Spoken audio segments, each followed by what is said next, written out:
2025 లేదా 26లో డిగ్రీ లేదా బీటెక్ చదివారా? సాఫ్ట్వేర్ జాబ్ కోసం ఎదురు చూస్తున్నారా? అయితే కోడ్ జ్ఞాన్ 100 డేస్ కోర్సులో చేరండి, జాబ్ సాధించండి. నమస్కారం అలగరి రవీంద్రనాథ్ గారు. నమస్తే అండి శ్రీ గారు. సార్, కోయంబత్తూరులో జరిగిన సంఘటన ఏదైతే ఉందో, ఒక మైనర్ అమ్మాయి 10 సంవత్సరాలు చదువుతున్న అమ్మాయి మీద దారుణంగా అత్యాచారం చేయడం అండ్ అలాగే మర్డర్ చేయడం ఒకవైపు అయితే, ఈ సంఘటన గురించి ముగ్గురు ఐపీఎస్ ఆఫీసర్ చెప్పే ప్రాసెస్లో వాళ్ళు ప్రవర్తించిన విధానం ఇంకో రకంగా మారింది. ప్రజెంట్ అది సోషల్ మీడియాలో వైరల్గా కూడా మారింది అని చెప్పొచ్చు. అండ్ దీనికి స్పందిస్తూ సీఎం విజయ్ గారు కూడా దీన్ని స్పందించడం జరిగింది. ఆయన కూడా రియాక్ట్ అయ్యి ఈ సంఘటన గురించి మాట్లాడడం కూడా జరిగింది. అసలు సంఘటన ఏం జరిగింది, అసలు ఏమైంది సార్? కోయంబత్తూరు డిస్ట్రిక్ట్లో ఉన్నటువంటి సూలూరు తాలూకా కిందకు వస్తుంది.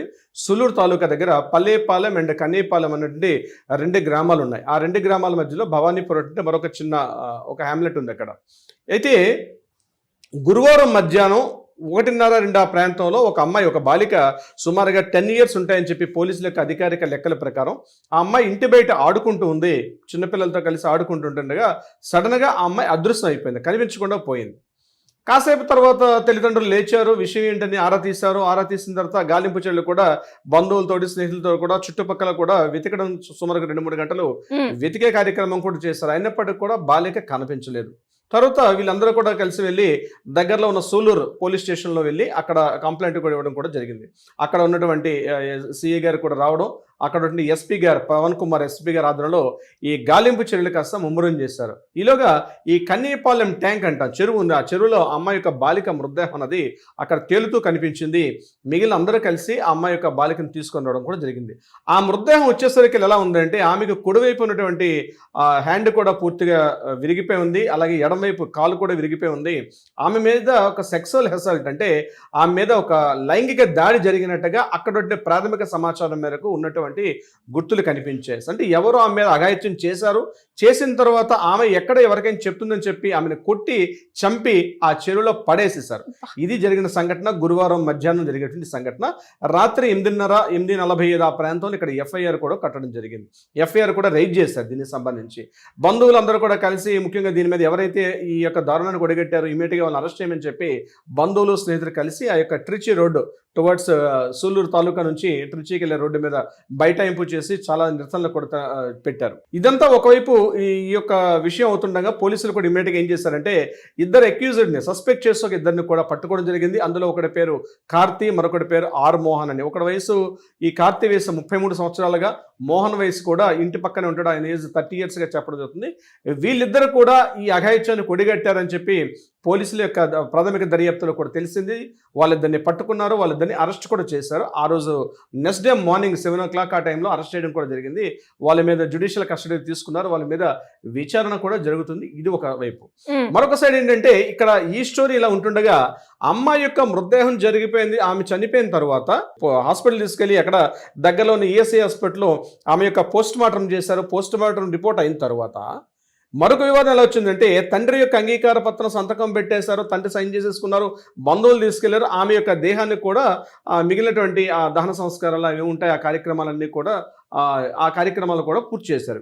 ఇంతలో మీడియా మళ్ళీ సోషల్ మీడియా ఉంది కదా, సోషల్ మీడియాలో మళ్ళీ కొత్త ఇష్యూ రైజ్ అయింది. ఆ ఇష్యూ ఏంటంటే, అమ్మాయి ఇక్కడ అమ్మాయి యొక్క ఎవరైతే చనిపోయినటువంటి అమ్మాయి యొక్క తల్లి నా సంతకం లేకుండా నన్ను పూర్తిగా ఇక్కడ నా కూతుర్ని దహన సంస్కారాలు చేశారు కాబట్టి నాకు తెలియకుండా చేశారని చెప్పి అమ్మాయి చనిపోయినటువంటి అమ్మాయి యొక్క తల్లి మళ్ళీ పోలీస్ స్టేషన్లో ఫ్రెష్గా కంప్లైంట్ చేసి, నా భర్త ఉన్న బంధువులను కూడా చర్యలు తీసుకోండి, నేను కనీసం చివరి చూపు కూడా చూసుకోకుండా నన్ను రానివ్వలేదు, నేను ఆ పోలీస్ స్టేషన్ ఏదైతే ఈఎస్ఐ హాస్పిటల్లో ఆమెకి పోస్ట్ మార్టం రిపోర్ట్ చేస్తుంటే నేను వెళ్ళేసరికి వెనక డోర్ నుంచి తీసుకొని వెళ్ళిపోయి అంబులెన్స్లో తీసుకెళ్ళిపోతే నేను అనేక అంబులెన్స్ వెంబడి కూడా నేను కంటిన్యూగా పరిగెత్తాను. 1/2 కిలోమీటర్ వరకు పరిగెత్తినప్పుడు కూడా నన్ను అందకుండా ఆ బాడీని తీసుకొని వాళ్ళు వేరే ఊరు తీసుకెళ్ళి అక్కడ దహన సంస్కారాలు చేసేసారు. నేను వెళ్ళేసరికల్లా పూర్తిగా నా కూతురు యొక్క చివరి చూపు కూడా చూసుకోలేని చెప్పి ఆ అమ్మాయి మళ్ళీ పోలీస్ స్టేషన్లో కూడా కంప్లైంట్ చేయడం జరిగింది దీనికి సంబంధించి. అంటే ఈమె మహిళ ఇలా, ఆ మదర్ ఇలా మాట్లాడడానికి కారణం ఏంటంటే, సోషల్ మీడియాలో మధ్యాహ్నం చూస్తున్న ట్రోల్స్ ఏంటంటే, అమ్మాయి కూతురుకి ఇలా బయట ఆడుకుంటున్న కూతురు అలా విడిచిపెట్టేసింది ఎందుకు తల్లి అంటే, ఆ టైంలో తల్లిదండ్రులు ఏం చేశారని చెప్పి సోషల్ మీడియాలో విస్తృతంగా ప్రచారం జరిగింది. ఆ సమయంలో పోలీసులు విషయం తెలిసింది ఏంటంటే ఈ యొక్క చనిపోయినటువంటి మైనర్ బాలిక యొక్క తల్లి ఆల్కహాల్ తీసుకొని ఇంట్లో పడుకుండిపోయింది, తండ్రికి కూడా అక్కడ పడుకున్నారు కాబట్టి పట్టించుకోలేదు అని ఈ విషయం పూర్తిగా గమనించినటువంటి ఎవరైతే ఎక్యూజ్డ్ పర్సన్స్ ఉన్నారో ఇది అదనంగా తీసుకొని అమ్మాయిని తీసుకువెళ్ళి అమ్మాయి మీద అఘాయిత్యం చేశారని చెప్పి ఒక సోషల్ మీడియాలో విసుకుంటే ప్రచారం కూడా జరిగింది. అయితే దీని మీద ఆవిడ విచారణ చేస్తూ నేను యాక్చువల్గా నా భర్త ఒక కూల్ డ్రింక్ సమ్మర్ అని చెప్పి కూల్ డ్రింక్ తీసుకొచ్చారు, అందులో ఆల్కహాల్ మిక్స్ అయ్యింది, ఆల్కహాల్ కలిపి ఉన్నట్టు ఉన్నా నాకు తెలియదు, ఇంటి పక్కన ఫ్రిడ్జ్ పక్కన నా భర్త ఒకవైపు నేను కూడా ఒకవైపు ఇద్దరం కలిసి చెరువు వైపు పడుకుండిపోయాం, బహుశా ఎవరైతే ఈ ఎక్యూజ్డ్ పర్సన్స్ అని చెప్తున్నారు ఈ మారుమోహన్ అదేవిధంగా ఈ కార్తీ అనేటువంటి ఎవరైతే చెప్పాం వీళ్ళకి కావాలని ఆ కూల్ డ్రింక్ లో అందులో లిక్కర్ కూడా అందులో కలిపి అందులో పెట్టారు, మాకు తెలియదు, మేము తాగి పడుకుండిపోయాం అని చెప్పి ఆవిడ మరలా ఒక వివరణ కూడా పోలీస్ స్టేషన్ ముందు ఇవ్వడం కూడా జరిగింది. సో ఇదంతా ఒక సినిమాటిక్ స్టోరీలో రకరకాల ట్విస్టులు ఉన్నాయి.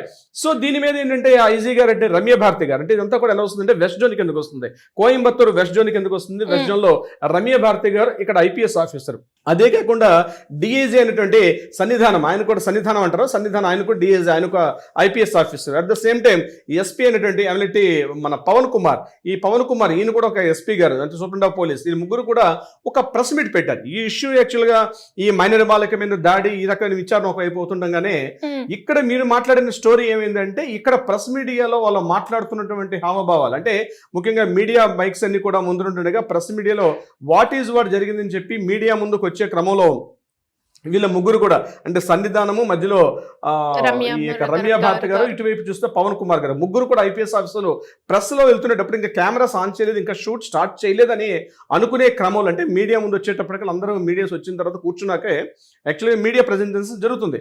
బట్ ఇక్కడ జరిగింది ఏంటంటే ఇంకా ఎవరు ఇంకా స్టార్ట్ చేయలేదు అనుకునే క్రమంలో వాళ్ళ మైక్స్ పెట్టుకొని వాళ్ళు ఇంటర్నల్ గా వాళ్ళు జోక్స్ వేసుకొని మాట్లాడుకుంటారు. అంటే ఈ విషయం సోషల్ మీడియాలో విస్తృతంగా ప్రచారం ఏంటంటే పోలీసు వ్యవస్థ ఎలా పనిచేస్తున్నారు, ఒక ఐపీఎస్ ఆఫీసర్లు ఎంత విచక్షణారహితంగా ఎంత బాధ్యతాయుతంగా అంటే బాధ్యత లేకుండా అసలు ఎటువంటి రెస్పాన్సిబిలిటీ లేకుండా సోషల్ రెస్పాన్సిబిలిటీ లేకుండా ఆ పోస్టులకి వాళ్ళకి అర్హత కాదు అని చెప్పి కూడా ఎంటైర్ తమిళనాడు ఉన్నటువంటి మొత్తం ప్రజలందరూ కూడా ఒకసారి సోషల్ మీడియాలో గట్టిగా మాట్లాడుకోవడం జరిగింది. సో ఈ జరిగిన సంఘటన గడిచిన 4 days 3 days నుంచి జరిగినప్పుడు కూడా దీని మీద విస్తృతమైన చర్చ ఎంటైర్ యావత్ తమిళనాడు ఒక్కటే కాకుండా టోటల్గా ఉన్నటువంటి ఇండియా మొత్తం మీద కూడా విచారణ వచ్చింది. అంటే ఇంత బాధ్యత లేకుండా పోలీసులు ఉంటారు అంటే బాధితులు తమ బాధ కలిగిందని చెప్పి పోలీస్ స్టేషన్కి వెళ్ళేటప్పుడు అక్కడ పోలీసులు ఏ రకంగా రిసీవ్ చేసుకుంటారు అనడానికి అర్థం ఈ సోషల్ మీడియాలో ఉన్నటువంటి ఈ యొక్క క్లిప్పింగ్ చూసాకే ఆ వీడియో చూస్తుంటే అర్థం అవుతుంది ఎంత కేర్లెస్ అంటే ఒక బాధ్యత లేకుండా ఒక రెస్పాన్సిబిలిటీ లేకుండా అరే బాధితులు వచ్చారు వాళ్ళని ఫార్మాలిటీ చేద్దాం అంటే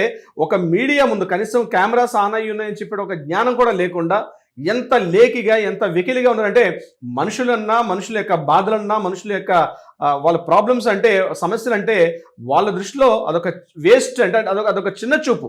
అలాంటి వ్యక్తుల్ని ఆ పోస్టుల్లో ఒక బాధ్యత కలిగిన ఆ శాఖలో నియమించడం అత్యంత దురదృష్టకరం. ఆల్రెడీ విజయ్ గారు ముఖ్యంగా సీఎం జోసెఫ్ విజయ్ గారు స్పందించారు, దీని మీద స్పందించారు. బట్ స్పందించడం ఒకటే కాదు, ఇమ్మీడియట్గా ఆ ముగ్గురు ఐపీఎస్ ఆఫీసర్లు కూడా సస్పెండ్ చేయడం, సస్పెండ్ కూడా కాదు అసలు పోలీసు వ్యవస్థగా మచ్చబెట్టిన వాళ్ళు వీళ్ళని ఎంటేదా పోలీస్ డిపార్ట్మెంట్ నుంచి సస్పెండ్ కాకుండా టోటల్గా టెర్మినేట్ చేసే విధంగా చట్టాలు రావాలి. మనం సమస్య ఉందని ప్రాబ్లం ఉందని చెప్పి పోలీస్ స్టేషన్కి వెళ్ళేటప్పుడు వాళ్ళు ఎలా ప్రవర్తిస్తారన్నది నిజంగా నిన్న జరిగినట్టు సోషల్ మీడియాలో ఉన్నటువంటి ఆ వీడియో క్లిప్పింగ్ చూస్తేనే అర్థమవుతుంది. ఈ ఇష్యూ ఏం జరిగింది సరే విచారణలో జ్యుడిషియల్ కస్టడీ ఇవన్నీ అవుతున్నప్పుడు కూడా అనేక రకరకాల ట్విస్టులు చేస్తూ 3 రకాల ఇష్యూస్ ఇందులో కలిసి ఉన్నాయి. శ్రీ గారు నిజమే సార్, మీరు చెప్పింది ఏదైతే ఉందో ఒకవైపు బాధ కలిగించే విషయం అయితే ఇంకొక వైపు బాధ్యత తీసుకొని ప్రవర్తించిన వాళ్ళు కూడా ఈ రకంగా ఉంటే ఇంకెక్కడ ఎవరికి ఒక ట్రస్ట్ ఒక నమ్మకం వస్తుంది. సో దీనికి ఖచ్చితంగా ఎలా అయితే సీఎం విజయ్ గారు స్పందించారు అండ్ వీళ్ళకి కఠినంగా శిక్ష పడాలని మనం కూడా కోరుకుందాం. అండ్ ఫర్దర్గా ఇలాంటి ఇన్సిడెంట్ మనం ఎక్కడ కూడా చూడకుండా ఉండాలని అనుకుందాం. Anyways thank you sir, thank you so much. Thank you so much Shri గారు.